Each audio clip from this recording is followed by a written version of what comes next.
La información de los territorios indígenas está en Caticunci.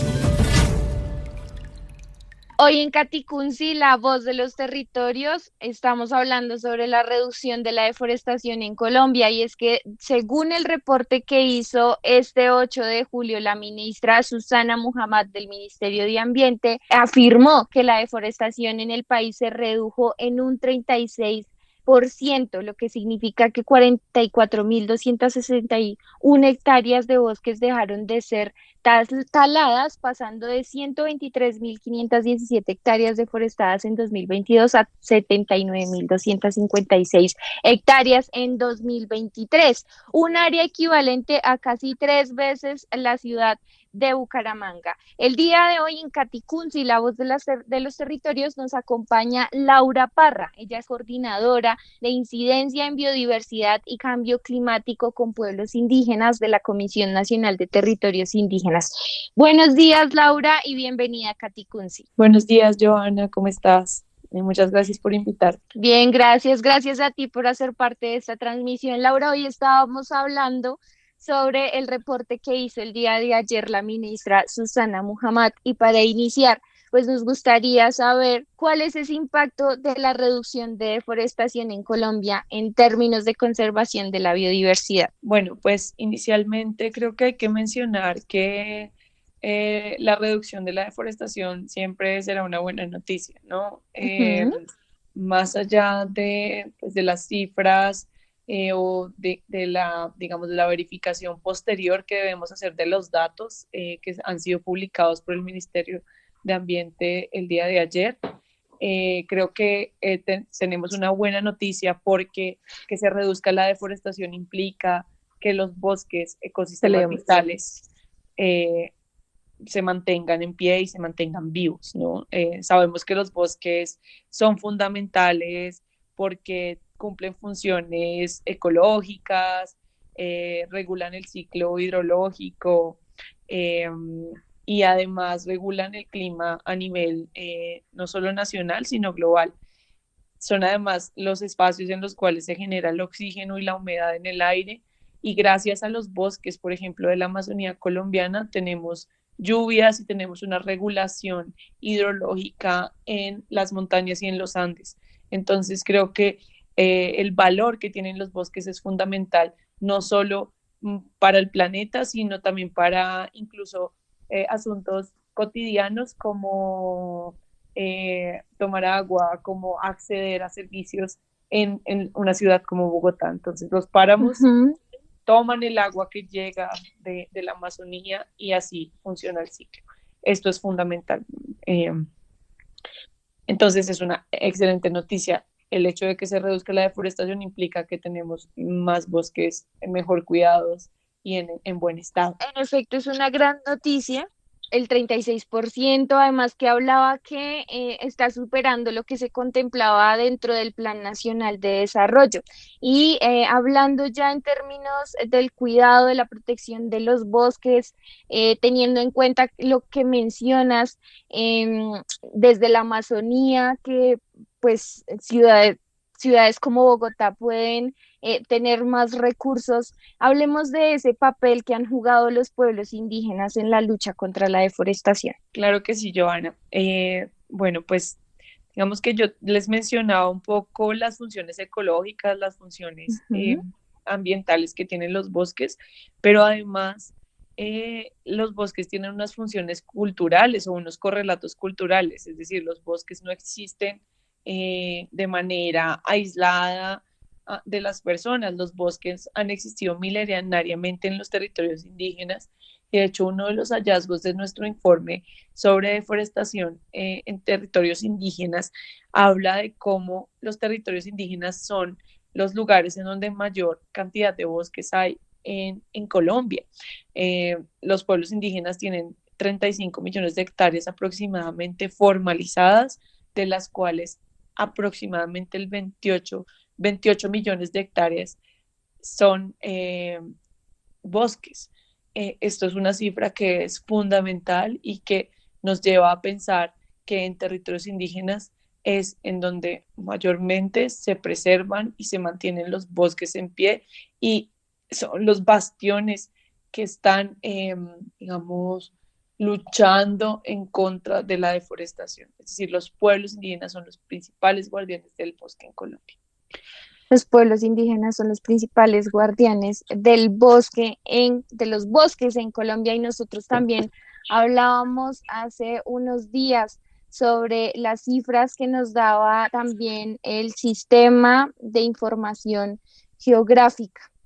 Hablábamos también en el marco de la conmemoración del Día Internacional de los Bosques, que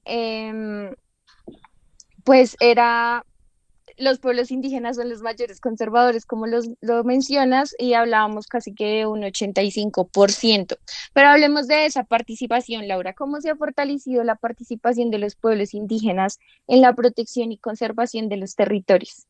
Bueno, pues los pueblos indígenas cuidan sus territorios porque ese es su territorio de vida, ¿no? Entonces, partamos de que esto es algo que hacen antes de que nosotros estuviéramos aquí, antes de que comenzaron también a existir las discusiones sobre cambio climático o sobre biodiversidad. Los pueblos indígenas vienen cuidando sus territorios porque, según sus mandatos de la ley de origen, el derecho mayor, el derecho propio, deben cuidar. A ellos se les ha ordenado cuidar sus territorios. Entonces, esto está ahí y siempre va a ser así. Y nosotros lo que debemos hacer es permitir que los pueblos indígenas sigan cuidando sus territorios, brindarles seguridad jurídica a sus territorios para que cuenten con mayores garantías para hacer el cuidado que ya hacen, ¿no? Nosotros dentro del informe de deforestación teníamos una tesis, y es que a mayor seguridad jurídica, mayor conservación de la biodiversidad, mayor conservación de los bosques. Es decir, que si nosotros tenemos territorios con una seguridad sobre la tenencia de la tierra, vamos a tener a largo plazo muchos mejores resultados en términos de cambio climático y biodiversidad.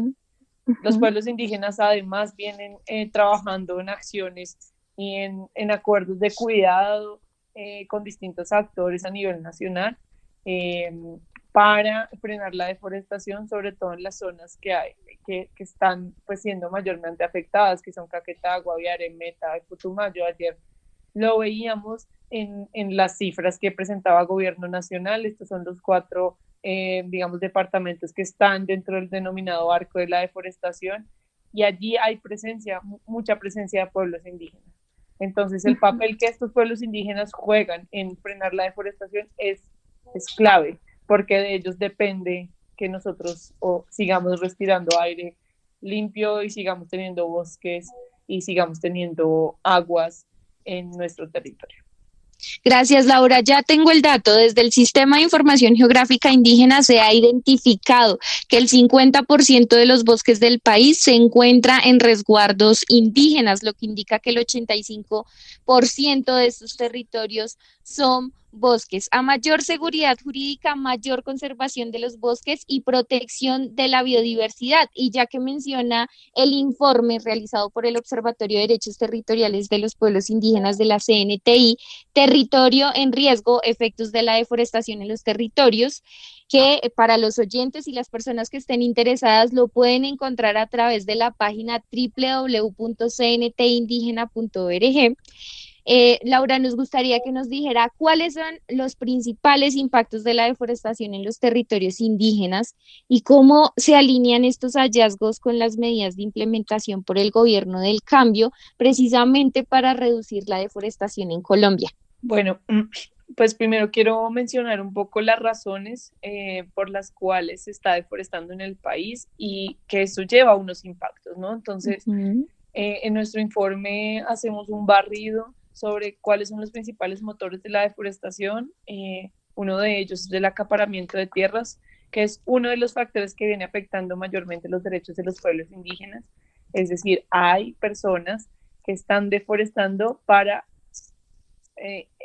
digamos, hacer una especie de mercado de tierras que les permita a futuro hacerse con esas tierras legalmente, ¿no? Entonces son tierras que no tienen una vocación agrícola, son tierras que no tienen, que tienen una vocación forestal y que han sido transformadas su vocación para beneficio de personas que están en el negocio del acaparamiento de tierras. Asimismo, hay otros los factores y es la ganadería extensiva y la ganadería no sostenible. Esta ganadería, pues, es una de las maneras de hacer acaparamiento de tierras. Hay otras formas, ¿no? También está la agroindustria, pero la mayoría de cadenas de deforestación tienen una relación entre la ganadería, la agroindustria y el acaparamiento de tierras. Luego también tenemos la infraestructura vial no regulada, la construcción de vías al interior de resguardos indígenas, la construcción de vías al interior de parques nacionales naturales en lugares en los cuales no deberían existir vías. Esto sucede porque como comienzan a entrar negocios o economías como la ganadería, la agroindustria, se tienen que poder transportar esos insumos y para transportarlos necesitan hacer carreteras que conecten estos negocios que no son del todo permitidos en estas zonas hacia el interior del país. Entonces hay todo un encadenamiento de economías que comienzan a jugar o a favor o en contra de la deforestación y a presionar los territorios indígenas.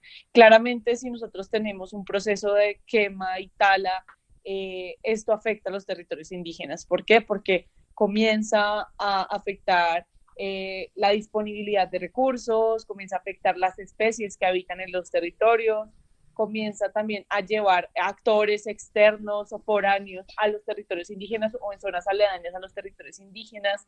Hemos visto también cómo este tipo de economías alrededor de territorios indígenas empiezan a limitar el tránsito de los pueblos indígenas, tránsito que anteriormente era libre.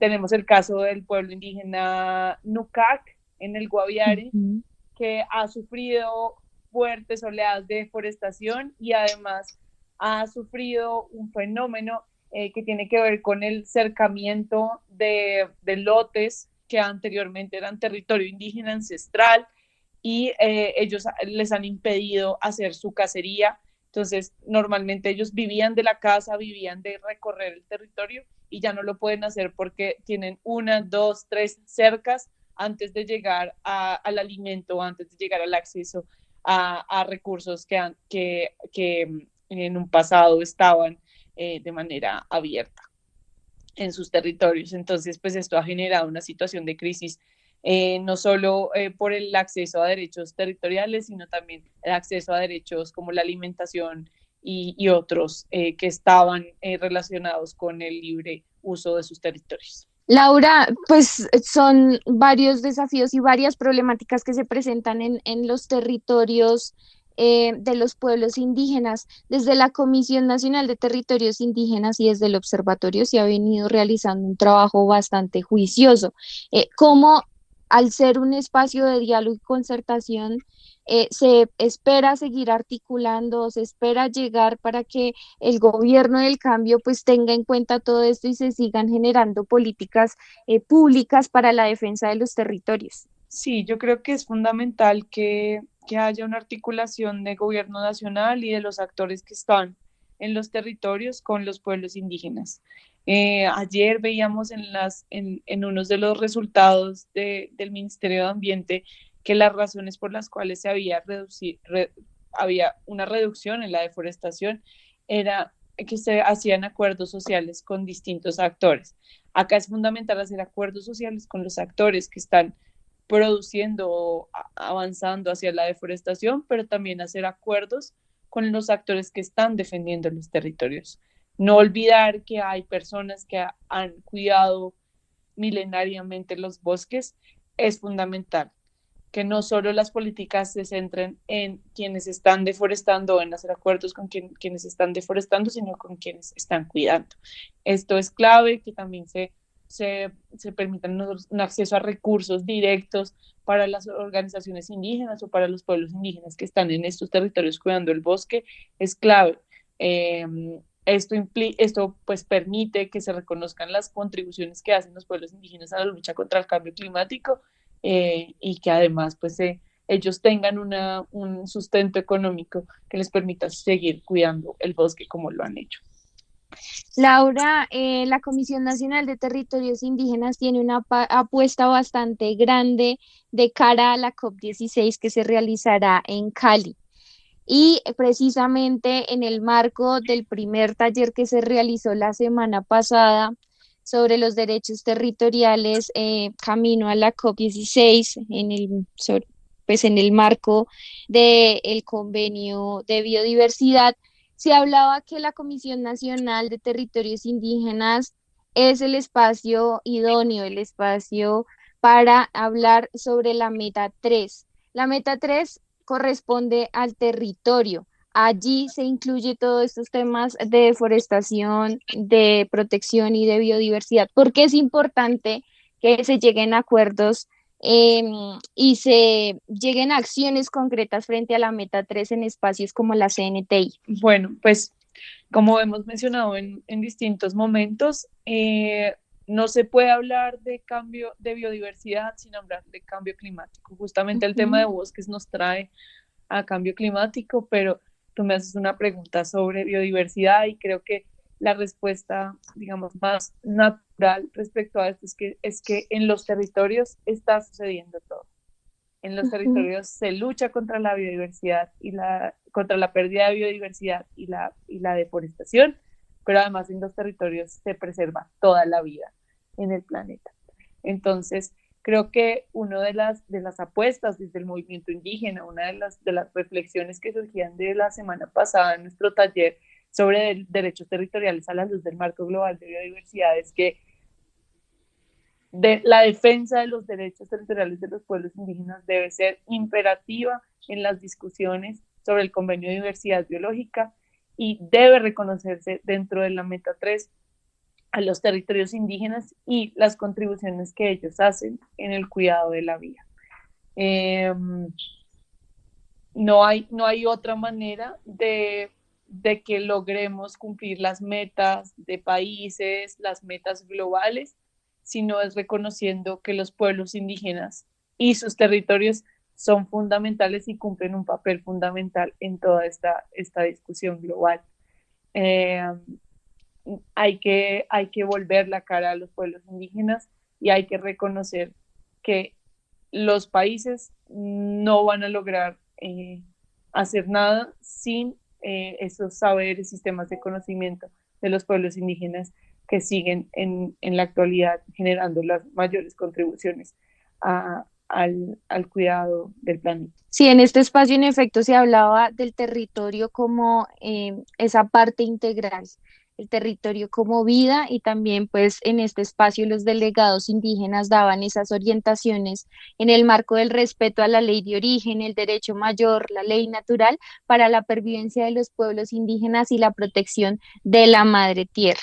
Una vez más reafirmemos la hipótesis que nos mencionaba Laura de a mayor seguridad jurídica, mayor conservación de los bosques y protección de la biodiversidad. Laura Parra, coordinadora de incidencia en biodiversidad y cambio climático con pueblos indígenas de la CNTI en Voces y Territorios. Gracias, Laura, y que tenga un buen día. Gracias, Joana. Buen día para todos y todas. Bueno, estábamos hablando en Caticunsi, la voz de los territorios, sobre esta noticia tan importante que nos dio ayer, que socializó la ministra Susana Muhammad, sobre la reducción de la deforestación en Colombia en un 36%.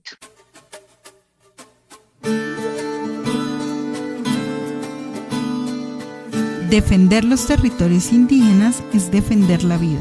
Caticunsi, la voz de los territorios.